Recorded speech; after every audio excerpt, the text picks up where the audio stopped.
Why is the Indian Ocean called Indian Ocean but not Australian Ocean, or African Ocean, or the Indonesia Ocean, though it's surrounded by all these countries and continents?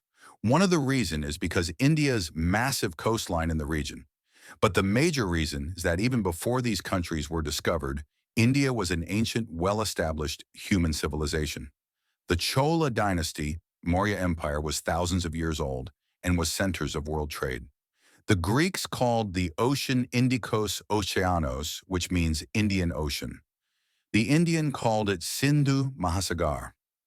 Since 15th century, while the Europeans was routing towards India, referred the ocean as the Indian Eastern Ocean, which eventually became Indian Ocean.